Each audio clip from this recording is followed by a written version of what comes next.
반갑습니다. 짱쌤입니다. 이번 시간에는 컴활 1급 실기 엑셀 3의 분석 작업에 대해서 알아보도록 하겠습니다. 자, 2019년 상시 2회 문제지만 2021년 출제 기준에 맞게 변경을 했습니다. 자, 분석 작업은 무조건 피벗 테이블 하나와 나머지 세트로 이루어진다 그랬죠. 자, 먼저 분석 작업 1번 시트에서 확인해 보면 피벗 테이블을 만들 건데, 자, 여기 보면 외부 데이터 가져오기 기능을 사용하자 그랬습니다. 외부 데이터 원본이라고 돼 있을 때와 외부 데이터 가져오기 기능이라고 돼 있을 때 서로 달라진다는 거 지난번에 설명을 했습니다. 자, 외부 데이터 가져오기 기능은 데이터 메뉴에 외부 데이터 가져오기 기능이라고 있어요. 액세스 파일을 가져올 건데 액세스를 누르면 안 된다 그랬어요. 이유는 가지고 오는데 필요한 것들을 지정을 했죠. 얘를 누르면, 액세스를 누르면 모든 걸 가지고 와요. 그래서 내가 원하는 조건에 맞는 것 또는 내가 원하는 필드만 가지고 오겠다 그러면 기타 원본에서 작업을 한다 그랬습니다. 자, 기타 원본에서 마이크로소프트 쿼리, 여기서 MS 액세스 데이터베이스를 선택해서 확인을 누르면 아주 옛날 형태의 모양이 이렇게 떠요. 그럼 여러분들이 여기서 위치를 정확하게 지정한다 그랬죠. 자, 드라이브와 위치 설정을 할 건데 내가 어디에 있냐에 따라서 달라진다 그랬습니다. 그래서 저장 위치가 어디에 있는가를 여러분들이 찾아내야 돼요. 그럼 만약에 C 드라이브에서 찾겠다 그러면 현재 드라이브가 C라고 돼 있죠. 요 C 드라이브 위에서 더블 클릭해서 위치 폴더를 여러분들이 찾아줄 거예요. 시험 칠 때는 보통 OA 폴더니까 OA를 찾아주면 될 거고요. 나는 만약에 바탕화면에 있어요. 그러면 C 드라이브의 유저 안에, 사용자 안에 데스크탑이라는 거에서 찾아줘야 돼요. 그 데스크탑이 바탕화면입니다. 그래서 컴활 1급 저는 이 안에 있거든요. 수업 안에 화면상에서 찾겠습니다. 뭘 찾아라 그랬냐면 성적 관리를 찾자 그랬어요. 자, 성적 관리. 자, 찾아놓고요. 과목 가정별 성적이라는 테이블이 있는데 요 안에 플러스를 눌러서 필드를 띄워 놓고요. 요 순서대로 넣어줘야 돼요. 화면상에서 자, 선택해서 요거 화살표 눌러도 되고요. 더블 클릭하면 편하다 그랬습니다. 자, 가정명과 3월, 4월, 5월, 6월 요것만 가지고 오자 그랬습니다. 그럼 만약에 넣는데 순서가 틀리다 그러면 선택을 해서 위아래 조절이 가능합니다. 순서 위치 조절이 가능하다는 거.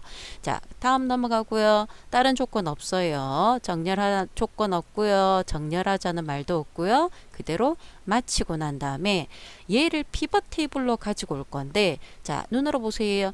피벗 테이블이 어디서부터 시작합니까? B2번지부터 시작하죠. 그럼 기존 워크시트에 B2번지를 여러분들이 선택을 해줘야 돼요. 그죠? 자, 선택을 해놓고요. 확인이라고 누르면 피벗 테이블 요렇게 필드를 설정해주는 메뉴와 피벗 테이블 필드 목록이 화면상에서 뜰 겁니다. 자, 제일 먼저 해줘야 될 거 이거. 레이아웃을 먼저 바꾸자 그랬습니다. 그래야 모양이 똑같이 들어올 거예요. 피벗 테이블의 보고서 레이아웃을 개요 형식으로 바꾸자 그랬습니다. 자, 디자인의 보고서 레이아웃을 개요로 먼저 설정을 하고 난 다음에, 자, 보면 화면상에서 보세요. 과정명이 행이에요. 근데 오른쪽 상단에 위에 올라가 있는 뭔가가 없죠. 열이 없어요.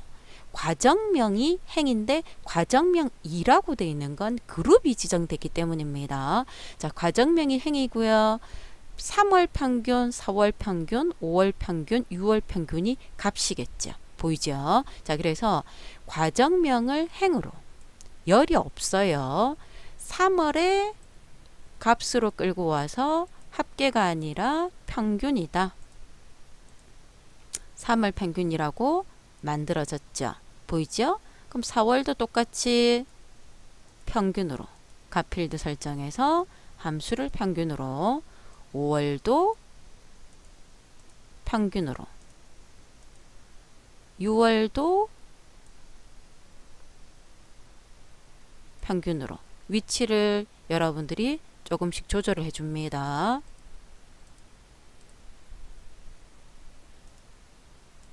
자, 요렇게 해서 만들어진 게 지금 이거예요. 보이죠? 과정명 3, 4, 5, 6월에 평균이 되어져 있는 상태입니다. 자, 이 상태에서 과정명을 그룹으로 하자 그랬어요. 그룹을 설정할 건데 지금 이거 보면 과정명은 문자예요. 보이죠? 숫자와 글자가 섞여 있으면 문자 텍스트로 취급을 한다 그랬습니다. 어떻게 작업을 할 거냐면 5B, 6B, 7B, 8B로 그룹을 만들자 그랬어요. 그래서 그룹 설정을 할 건데 자, 범위를 자 이렇게 들어가면 안 돼요. 전체가 들어가면 안 됩니다. 요거 하나 마우스 모양이 화살표가 아니라 십자가일 때 5B에 해당되는 것만 범위를 잡으세요. 범위를 잡고요. 오른쪽 버튼 그룹을 설정하면 이렇게 그룹이 돼요.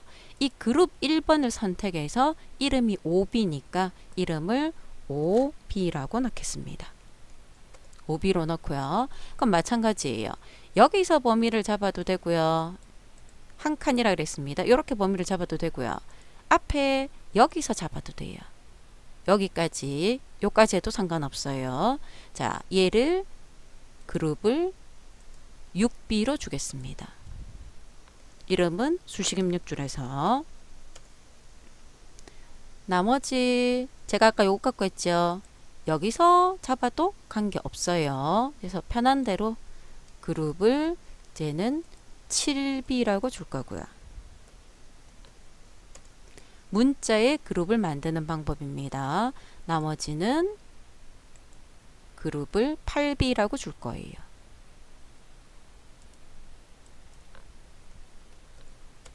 자, 이렇게 해서 그룹을 만들었어요. 만들고 난 다음에 확장, 축소, 단추가 표시되지 않도록 하자 그랬습니다. 그 말이 무슨 말이냐면 여기 내가 만든 그룹 앞에 보면 마이너스가 있죠. 자, 얘가 확장이에요. 확장되었다는 뜻이거든요. 이 마이너스는 축소를 의미합니다. 누르면 이렇게 축소가 되기 때문에 플러스로 바뀌어요. 이 마이너스 플러스가 안 보이게 하자 그랬습니다. 피벗 테이블 도구 분석에 보면 오른쪽 끝에 필드 목록 불 들어와 있죠. 요거예요. 필드 목록 옆에 보면 플러스 마이너스 단추 있지요. 이게 확장 축소 단추입니다. 불이 들어와 있거든요. 얘의 불을 꺼주세요. 그럼 확장 축소 단추가 안 보이게끔 만들어 준다는 뜻입니다. 자, 설정이 끝났어요. 그리고 난 다음에 3, 4, 5, 6월의 필드의 표시 형식의 값은 각 필드 설정의 셀 서식에서 숫자 범주를 이용하자 그랬습니다. 자, 각 필드 설정이자라는 곳이 요 부분이잖아요. 요 값 부분에서 여러분들이 작업을 할 건데 3월부터 선택을 해서 값 필드 설정. 아까 함수 바꿀 때 여기서 바로 해도 돼요. 표시 형식의 숫자로 가서요. 숫자로 가서 자, 눈으로 보세요. 소수점 자리 몇 자리까지 나왔습니까? 2자리까지 나왔죠. 그래서 숫자인데 소수 자릿수를 2자리로 하겠다. 음수하라는 말은 없으니까 손 안 대면 됩니다. 이렇게 하나하나 여러분들이 설정을 변경해 줘야 돼요. 그래서 숫자 범주를 이용해서 내가 원하는 만큼 3월도 4월도 똑같이 숫자 범주에 소수 자릿수만 2자리, 5월 6월 마찬가지 설정하겠습니다. 숫자 범주에 2자리. 함수를 바꿀 때 바로 해도 상관은 없어요.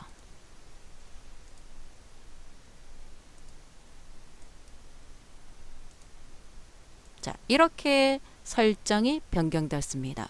그리고 난 다음에 문제 그림과 우리가 만들어낸 것과 동일한지 눈으로 확인하세요. 동일하죠? 그러면 피벗 테이블 안에 클릭을 하지 말고요. 밖에 아무 때나 빈칸에 클릭을 하면 메뉴나 필드 목록창이 사라진다 그랬습니다. 그 상태에서 저장 버튼 눌러줘야 돼요. 그래서 피벗 테이블 화면상에서 여러분들이 항목 보고요. 천천히 풀고 마지막에 그림 보고 동일한지 확인을 한다 그랬습니다.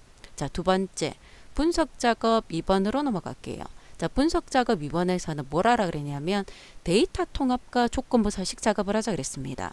자, 데이터 통합이라는 건 여러 곳에 떨어져 있는 데이터를 하나로 묶을 때 내가 원하는 함수를 쓰는 건데, 자, 보면 이 범위 영역에 해당되는 데이터를 여기에다가 결과를 만들어낼 건데 주의할 거 B12번지부터 작성하자 그래서 범위를 이렇게 잡으면 안 돼요. 이만큼 잡아줘야 돼요. 왜? 그래야 얘가 첫 번째 줄, 첫 행 머리글로 들어갈 거고요. 얘가 첫 번째 열, 머리글로 들어가기 때문입니다. 자, 이렇게 범위가 설정되어 있는 상태에서 데이터 메뉴에 통합으로 갈 거예요. 통합으로 가서요. 자, 무슨 함수를 갖고자 그랬습니까? 최대값을 가지고 오자 그랬습니다. 최대값. 첫 행과 왼쪽 열은 반드시 체크합니다. 그래야 이 첫 번째 줄과 똑같은 거, 왼쪽 열과 똑같은 걸 찾을 거예요. 자, 범위는 모양이 똑같이 하나 추가하고요. 두 번째 추가, 세 번째 추가. 자, 이렇게 해서 정상적으로 추가가 되어졌는지 눈으로 확인을 하고요. 확인했을 때 결과가 나타날 겁니다. 보이죠? 통합이 끝났어요. 자, 두 번째 조건부 서식을 가지고 이 범위에서 조건부 서식을 설정을 할 건데 상위 하나와 하위 하나에 대해서 조건부 서식을 하자 그랬습니다. 그럼 조건부 서식이 두 번 들어와야 되겠죠. 자, B12에서 D16번지 범위를 설정을 해 놓고요. 자, 홈에 조건부 서식에 들어갈 건데 상위 한 개에 대해서 하위 한 개에 대해서 조건부 서식을 설정할 거예요. 우리는 이걸 상위 하위 규칙이라고 표현을 합니다. 상위 퍼센트인지 몇 개인지 우리는 몇 개라 그랬죠. 그럼 상위 기본적이 10개라고 되어 있거든요. 이 상태에서 한 개라 그랬습니다. 한 개를 설정할 건데 여기에 있는 서식이 아니라 내가 사용자 서식을 지정을 할 거예요. 뭘 하라 그랬냐면 글꼴은 굵은 기울임꼴이고요. 색깔은 표준색 파랑. 됐어요. 끝났죠? 다시 조건부 서식의 상위 하위 규칙. 이번에는 하위예요. 하위인데 역시 한 개. 하위 한 개인데 서식도 사용자 지정해서 굵은 기울임꼴이고요. 글자의 색깔은 표준색 빨강 하자 그랬습니다. 보이죠? 그러니까 제일 큰 거 하나, 제일 작은 거 하나를 상위, 하위 규칙이라는 걸 이용해서 조건부 서식을 설정하자 그랬습니다. 자, 여기까지가 돼야지만 10점이 될 거예요. 그래서 각 개당 몇 점이라는 말이 없으면 대부분 요 전체를 합해서 10점이고요. 부분 점수는 없다라고 생각을 해줘야 됩니다. 그래서 분석 작업, 피벗 테이블, 그리고 분석 작업 통합과 조건부 서식까지 우리가 확인을 해봤습니다. 자, 부분 분석 작업에 대한 것들은 여기서 마치겠습니다. 수고하셨습니다.